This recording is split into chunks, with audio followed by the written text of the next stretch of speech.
Hey everyone, it's Julia, the Nomadic Crafter, and I'm keeping the camera kind of far away because my eyes are really tired looking and saggy. I was crying a little bit. Um, Thank you all for watching my video. This is just a quick little update video. Did you know that crying is not meant to be a bad thing?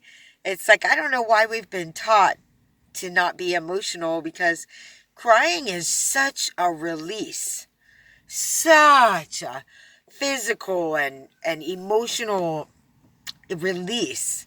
And that it's like laughing, like you're just like get this gut thing going on. Ha ha ha. It's like heaving. You're like gyrations of release of pent up energy.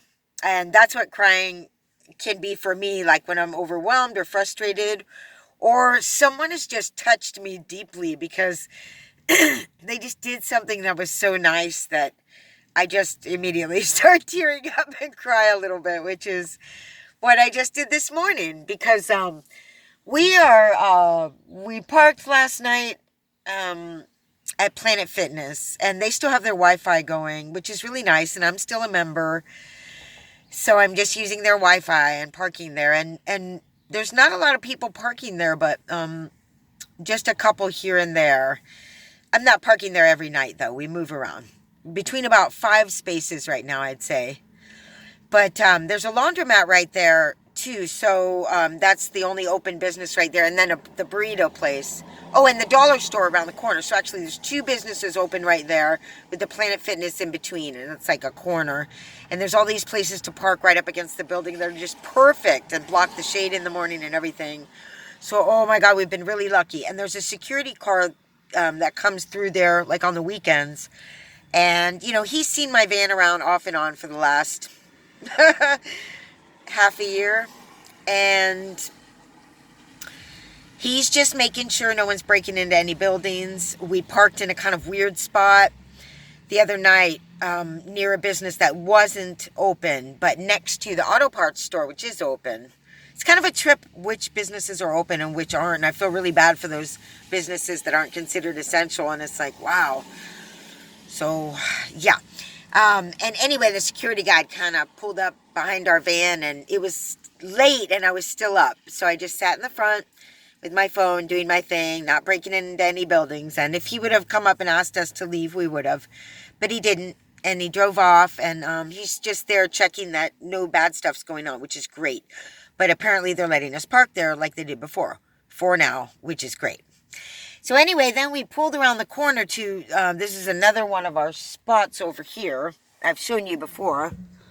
I don't know if you'll be able to see it.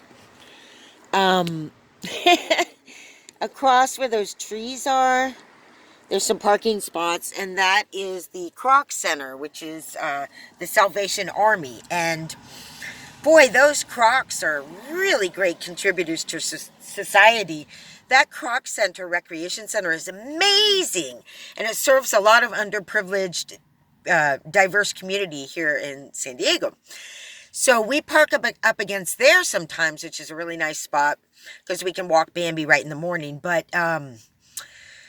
nobody else is parking there right now, so I'm scared every time I park over there. But anyway, we came over here and walked Bambi, and it was raining. And we came back to the van, and I forgot to put my key on this morning. Oh my God, I can't forget that. Now, oh boy, I can't tell you that. Anyway, I have another little trick for getting in the van if I need to, so that's good. All hope would not have been lost. But as we were coming back from our walk, it was raining more, and we're standing outside the van, and I realized I left my little side triangle window open, which, hello, I'm also not supposed to do that. Thank God I did, though, but reaching my arm in the side to get this one, I couldn't reach it. So we are parked across from this church, and the Fold Ministries, wonderful people. So to be parked across from a church when we do park over there is not legal. You're supposed to be 500 feet from any church, school, or residence. But in the past, there was this lady that used to park here all the time and just stay in her car all the time.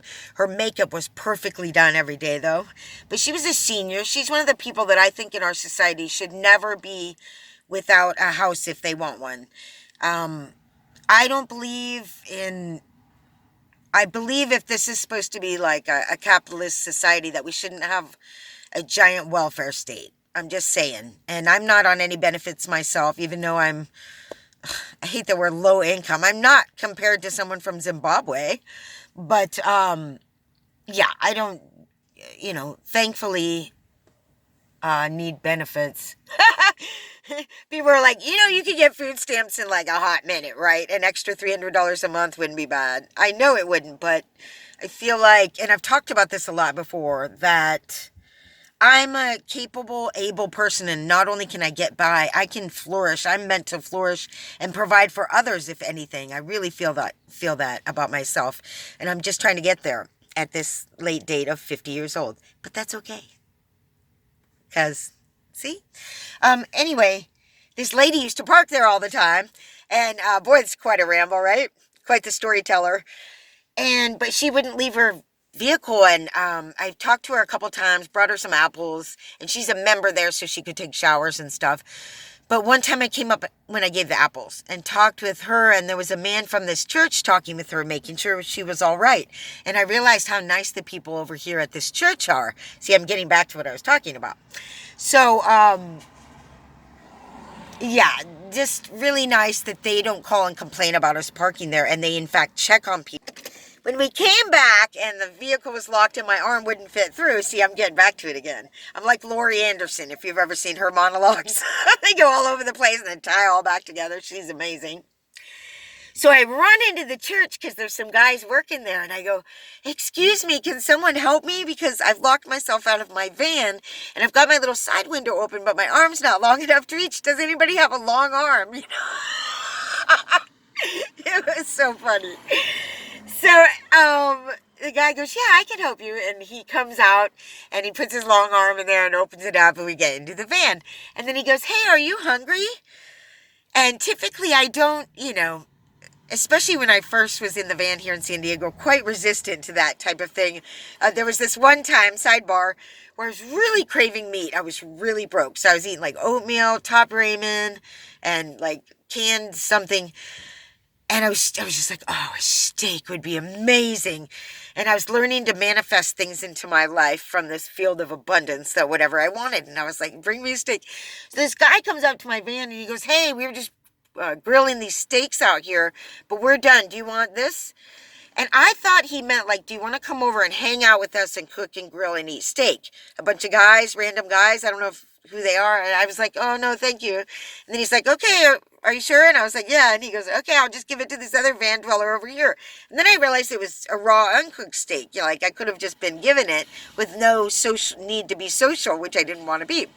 So he goes over and gives it to the other van dweller. And I thought to myself, oh my God, you asked for steak and the universe God brings it right to you and you turn it down.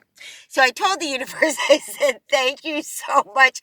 I acknowledged my own, I don't know if I'll call it power, but enmeshing with the flow of the abundance of life that is our experience. I acknowledged myself being in harmony with that, and therefore help to create and being in the flow with the steak coming to me, but that I had made a mistake by turning it away, and that I won't do that in the future. That's what I told the universe. That's what I told myself.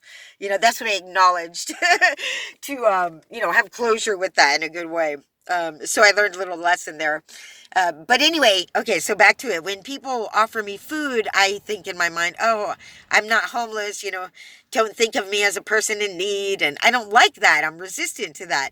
A lot less now because I'm coming in harmony, I think.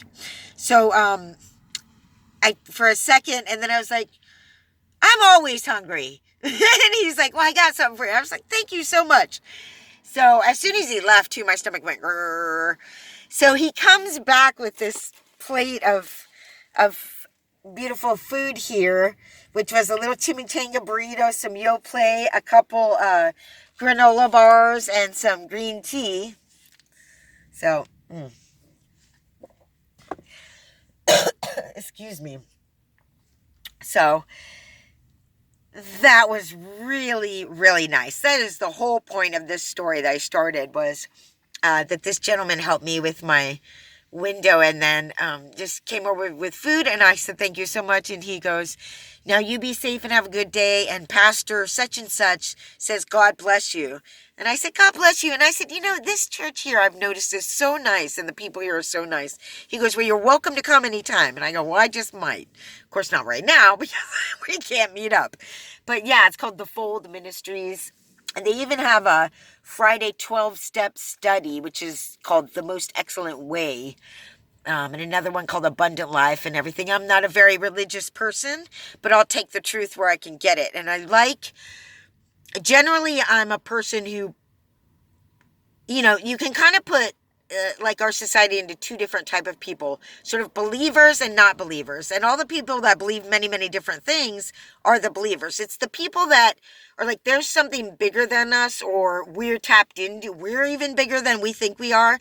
There's something bigger and more inclusive that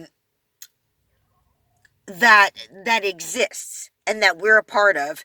And this humbleness of understanding that we don't know everything.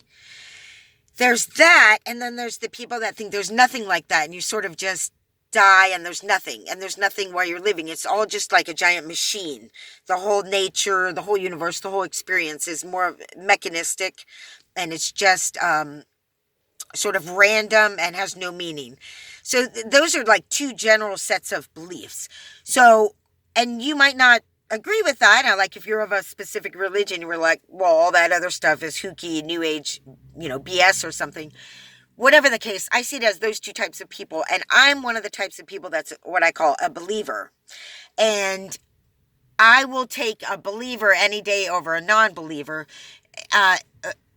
In other words, because this church and their teachings are not my specific religion or whatever, it doesn't mean I don't appreciate them. And I much prefer people that are, I prefer everyone, but people who are seekers for something, people who are in this mode of trying to make things better, people who are in this mode of higher principles in general. I love that. So I love these people. It doesn't matter that I'm not their specific religion, and I would be very happy to go to a service. The only thing that I don't like about going to different services is when people in specific religions want you to become their particular religion and their particular religion only. And that's what's difficult for me, and I think a lot of us out there. I think these religions would do well to and get more congregants, more believers, if they would more lead by example, which is what they just did for me this morning, bringing me this beautiful plate of food. I mean, it was beautiful. So it made me cry.